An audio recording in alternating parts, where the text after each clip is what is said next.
Hi everyone, this is Deepak Ramola and today I will be sharing with you productivity syndrome. Hi everyone, my name is Deepak Ramola and today I'm going to talk about the biggest problem of our generation, or one of the biggest problems of our generation, productivity syndrome. So many of us, particularly people my age, feel this compulsive need to keep doing something in order to feel they are amazing and they're awesome and they are worth it and that they are always scaling up and getting past this hurdle of boredom and laziness. And it has become a great motivator over the years, but has also become a great threat, almost a sickness, an illness to cure for. Productivity syndrome starts with simple things.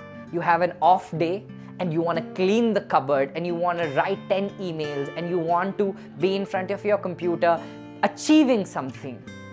Productivity syndrome is not so much about the action and the thing you are doing. It's about this need to do something in order to feel fulfilled and successful. And that's where the problem lies.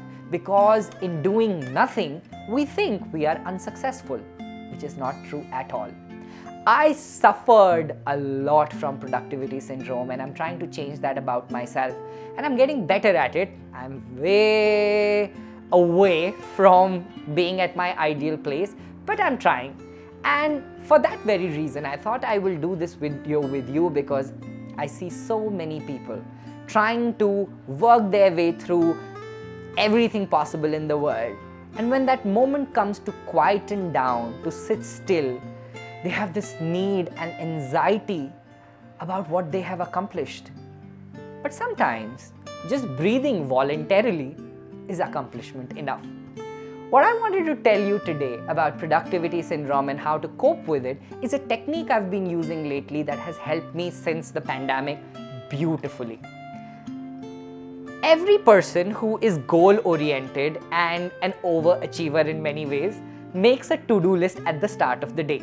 We all sort of list down our tasks so that we can tick them off mentally, visualizing, physically, checking past things we have done for the day and feel this grand satisfaction of having done a lot.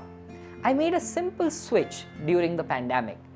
On some days, I did make the usual list, but 2 times a week, I actually made the to-do list at the end of the day after I was done living the day and doing what I had to do.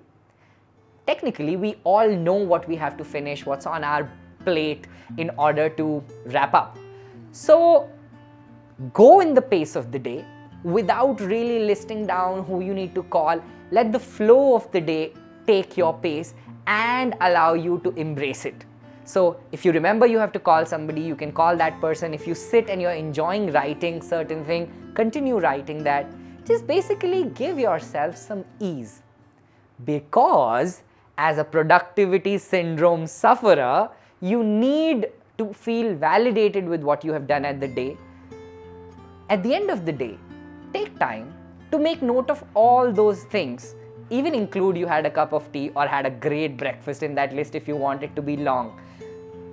And once I started doing that, just the simple switch of living in the flow of the day, doing what I know on the top of my brain is my priority, work-wise, personally, connection-wise with friends or calls I need to make or messages I need to send. At the end of the day, it allowed me to see that I was getting enough done without overpacking my to-do list with a zillion things. As somebody who is super goal-oriented and efficient and fast, I try to overpromise and over-anticipate.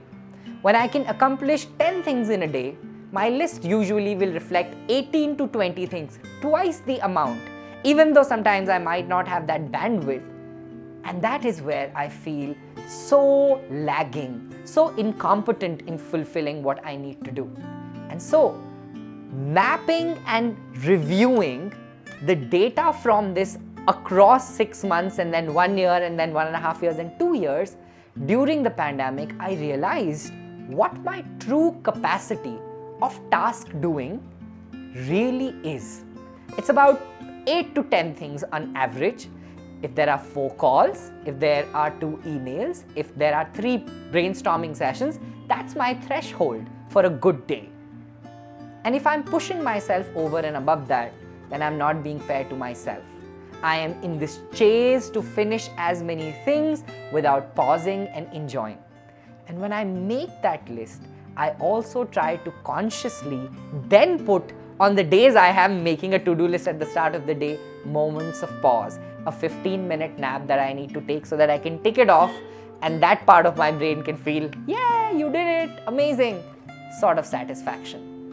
So whoever you are, wherever you're watching this from, and if you suffer from the same productivity syndrome that I do, all I want to say is try this technique. And if you have some other fantastic technique, share it in the comment section with me, because I would love to learn and track along, make better progress with you. And then the last thing I realized is being bored is a luxury. Be lazy sometimes. Not enough people get the chance to do it. Thank you for watching. See you next time.